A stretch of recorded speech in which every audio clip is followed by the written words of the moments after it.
Bandawa prévient les sociétés minières, l'or du Mali brillera pour le Mali. Pour le président de la transition, Bandawa, la transition ne pourra pas tout faire, mais elle a des domaines de priorité où elle est attendue. Selon lui, il est hors de question que l'or du Mali ne brille pas pour le Mali. La production industrielle d'or au Mali a battu un nouveau record en 2019 en atteignant 65,1 tonnes, soit une progression de 7% par rapport à 2018. Troisième producteur d'or en Afrique, le Mali a adopté un plan de développement du secteur minier et pétrolier 2019-2023. Pour mieux en tirer profit, le Mali a produit 50,5 T d'or en 2015, puis 50,9 T en 2016, et 60,8 tonnes du précieux minerai en 2018, affichant une progression de 20% par rapport à l'année 2017. En 2019, le pays a récolté 65,1 tonnes d'or dans la production industrielle, des volumes auxquels il faudra ajouter les 6 tonnes d'or de la production artisanale, estimée par la Chambre de commerce. Avec une production annuelle totale de 71 tonnes d'or, le Mali reste le troisième producteur africain derrière l'Afrique du Sud et le Ghana et devant le Soudan qui lui avait ravi sa place.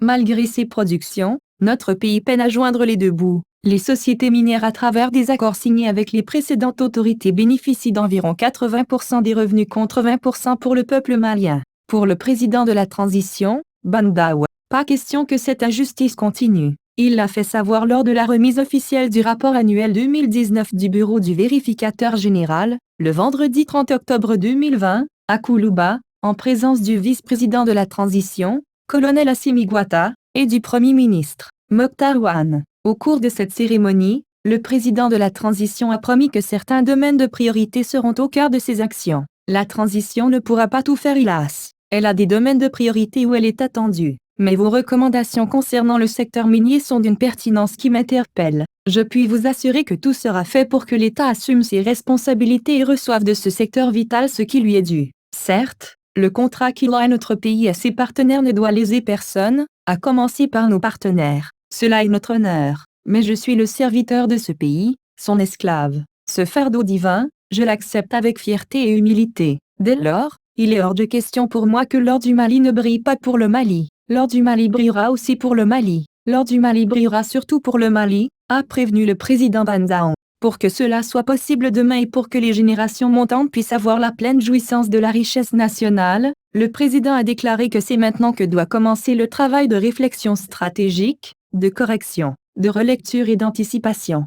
Pour certains cadres avertis, il est extrêmement difficile aujourd'hui de briser la chaîne de la malédiction pour une meilleure gouvernance des ressources minérales au Mali. Pour la simple qu'il y a deux types de contrats d'exploitation minière très fréquents, clause de stabilisation, c'est-à-dire même en cas de révision du régime fiscal, aucune possibilité de modifier le contrat d'exploitation minière avant terme. Clause d'intangibilité, aucune modification possible de la configuration administrative de la zone ne peut avoir des impacts sur les industries extractives, c'est-à-dire pas de révision applicable sur elles pendant la période du contrat d'exploitation. Dans une vision perspective, il faudrait réviser le code minier, pour l'attribution de nouveaux contrats miniers, mais pour le moment, il est difficile de modifier les contrats déjà signés entre le Mali et les multinationales, et si l'État les résilie, il sera traîné devant les juridictions nationales et internationales. Cependant, avant cette déclaration du président de la transition, le projet de décret fixant les conditions et les modalités d'application de l'ordonnance numéro 2019-022/PRM du 27 septembre 2019, portant code minier de 2012, a été adopté lors du Conseil des ministres du vendredi 23 octobre 2020. L'ordonnance du 27 septembre 2019 apporte des solutions adéquates aux insuffisances relevées dans le code minier de 2012. Il s'agit notamment des conditions et modalités de classement d'une substance minérale, de la convention d'établissement, des informations à fournir par un demandeur de titre minier ou d'autorisation, la quantité maximale à exporter par substance pour les analyses d'échantillons, les modalités d'extension du permis de recherche, la structure et le plan de fermeture et de réhabilitation des sites miniers.